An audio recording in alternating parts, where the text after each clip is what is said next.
Hi, Tracy Brown here. Thank you so much for watching this video and other videos I might do. As you see, I'm out here in my front yard, and this video is about grounding, because so often, and especially in this time right now, in our world, there's so much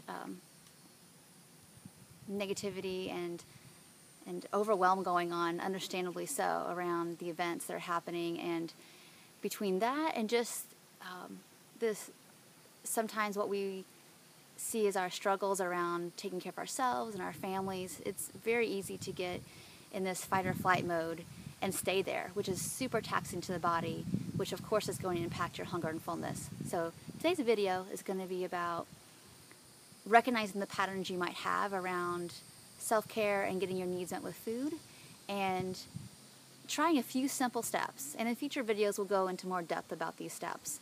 But today we're just going to talk about some general ways of acknowledging and noticing what your patterns are around self-care, and learning how you can very quickly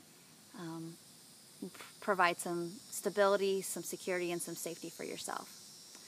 So something that happens a lot with my clients is that they're working really hard, they're trying really hard with their hunger and fullness work and their body image work, but they're also in jobs and running households and doing all kinds of things that can very easily take us off of feeling like that our needs are a priority, or that they're even worthy of being acknowledged and taken care of. And I gotta tell you, this is gonna be one of the most triggering things for any kind of dieting or binging behavior, because it causes so much emotion, even unconsciously, in ourselves. So if you're constantly telling yourself that getting all the groceries that your family wants and nothing you want is important, because then they'll be happy and then I can be happy, that's usually not how it works. I mean, we all have to get our reservoirs filled up to do all the things that we want to do, and oftentimes that will lead to is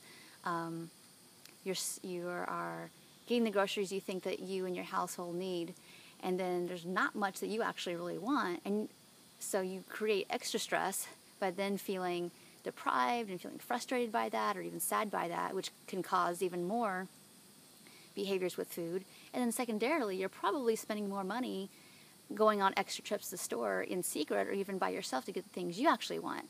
I know I had a terrible habit of this.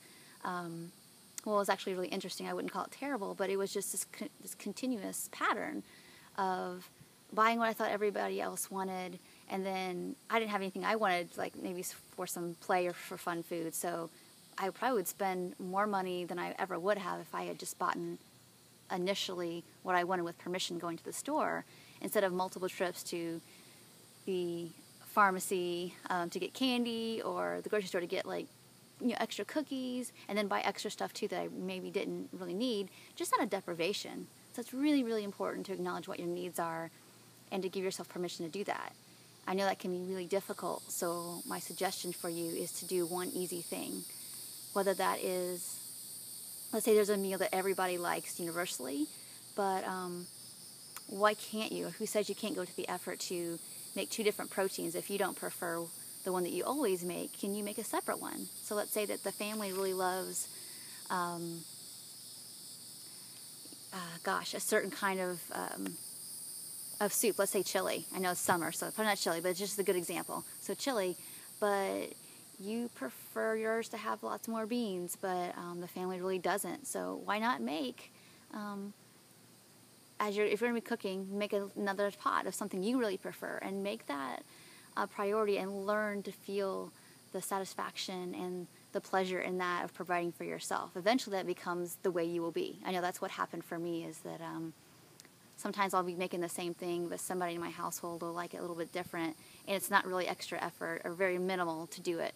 It's not like I'm short order cooking and making 2 separate meals.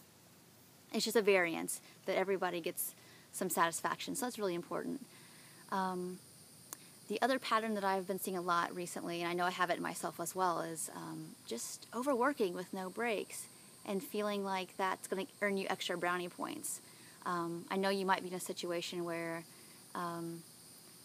it actually feels like that at your workplace. I know that's really hard to take yourself out of that, because that might come with judgment. But what I do know is that if you continue to work at a pace that's not in any kind of alignment with what your body needs, what your mind and your heart need, you're going to end up burning out. And of course, it's going to impact your food in terms of how well you honor and feed yourself, how often you catch yourself in some deprivation driven or emotional eating with like snacking on food you're not really hungry, but just to pass the time or to quell your anger or your anxiety. So it's really, really important just to get really radically truthful and authentic about like how you want to be working, and actually also trusting that like you're probably in this position of working for a reason because of your natural talents and your skills, and you taking a break doesn't reflect negatively on what you're able to bring and add to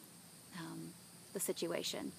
So those are just two habits I see that a lot of my clients have about like overproducing, overworking, overfunctioning, and then being filled with like drain and resentment and acting out with food, or not acting out with food, actually depriving yourself, as well as just the general giving yourself the food that would be honoring and nourishing and pleasurable to you.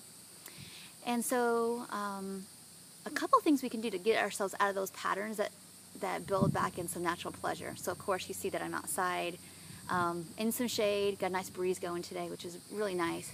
So anytime that you're in a situation where you can be outside and let nature and earth ground you. I would also say try to, when you're taking your breaks with your food or just in general, try to do it without distraction and really allow yourself to be in the pleasure of what you're doing. And if you have struggled with actually letting yourself receive pleasure, do some journaling about that and find out where the root of that is, so you can just say, that's just my old pattern, that's just what I was taught to do, or what makes me feel safe, but it's not honoring to me at this point. So those are just two patterns I see, and those are two simple, hopefully quick ideas for you to be able to try some new things.